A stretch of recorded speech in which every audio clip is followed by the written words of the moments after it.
आखिरकार उपेंद्र कुशवाहा ने वही किया जिसके लिए वो जाने जाते हैं या जनता परिवार जाना जाता है। उन्होंने एक बार फिर जदयू का साथ छोड़ दिया है और एक बार फिर नई पार्टी बना ली है। उन्होंने दावा किया था कि वह जदयू की विरासत से अपना हिस्सा निकाले बिना बाहर नहीं जाएंगे और वो अपना हिस्सा लेकर निकल गए।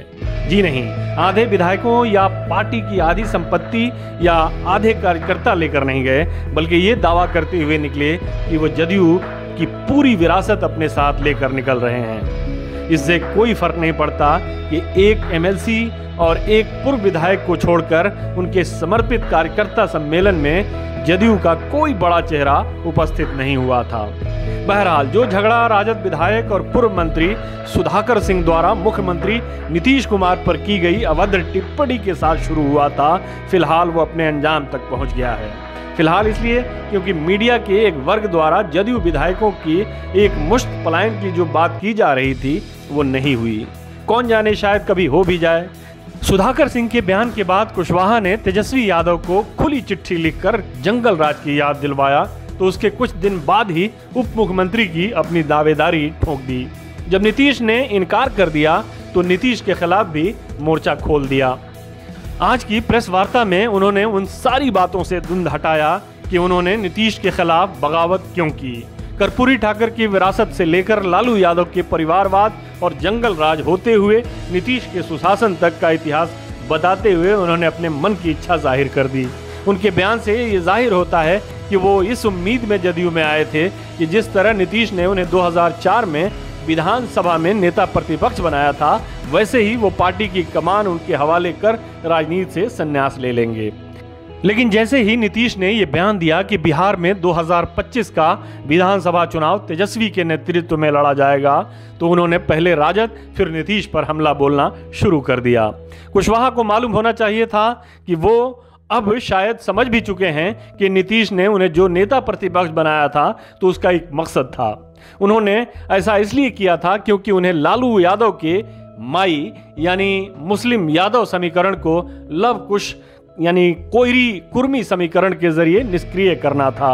यह समीकरण कामयाब रहा और 2005 का विधानसभा चुनाव जदयू और बीजेपी का गठबंधन जीत गया। लेकिन कुशवाहा चुनाव हार गए। चूंकि वो नेता प्रतिपक्ष थे, इसलिए कहीं न कहीं उनके मन में मुख्यमंत्री न बन पाने की कसक बाकी रह गई। उसके बाद बहुत जल्द उन्होंने जदयू से नाता तोड़ लिया था।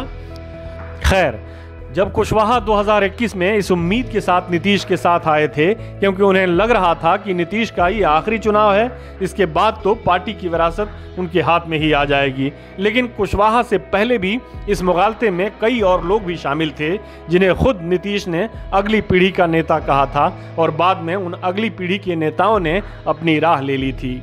कुशवाहा भी अब समझ गए होंगे कि नीतीश का उत्तराधिकारी सिर्फ नीतीश ही हो सकते हैं, इसलिए उन्होंने अपनी राह ले ली है।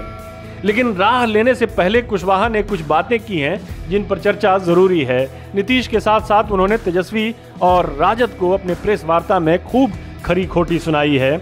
उन्होंने पहले भी कहा था कि नीतीश जदयू को राजद के हाथों में गिरवी रख रहे हैं और राजद के सत्ता में आने से बिहार को नुकसान होगा। जाहिर है, इस बयान से घोर राजनीतिक बयान और कुछ हो भी नहीं सकता है।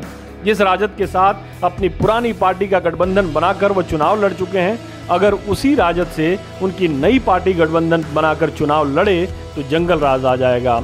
नीतीश से उनकी नाराजगी महज राजद के गठबंधन ही था, तो जब नीतीश ने 2017 में महागठबंधन का साथ छोड़कर दोबारा एनडीए से हाथ मिलाया था, तो उस समय कुशवाहा ने उसका विरोध क्यों किया था?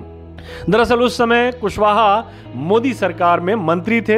2015 के विधानसभा चुनाव में मोदी शाह के चुनावी मशीन को पता चल गया था कि लालू नीतीश के गठबंधन का मुकाबला उपेंद्र कुशवाहा और जीतन राम मांझी के गठबंधन से नहीं किया जा सकता।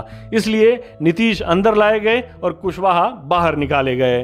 2020 के विधानसभा चुनाव के बाद नीतीश एनडीए में असहज महसूस करने लगे थे। उन्हें इस बात का डर सताने लगा था कि बीजेपी उनके साथ भी वही करने वाली है जो उसने शिवसेना के साथ किया था।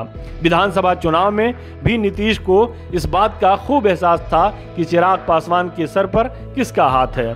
उस चुनाव में मिली हार को उन्होंने जहर समझकर पी लिया, लेकिन मौके की तलाश में लगे रहे। जैसे ही राजद की ओर से हरी झंडी मिली, उन्होंने बीजेपी का साथ छोड़ दिया।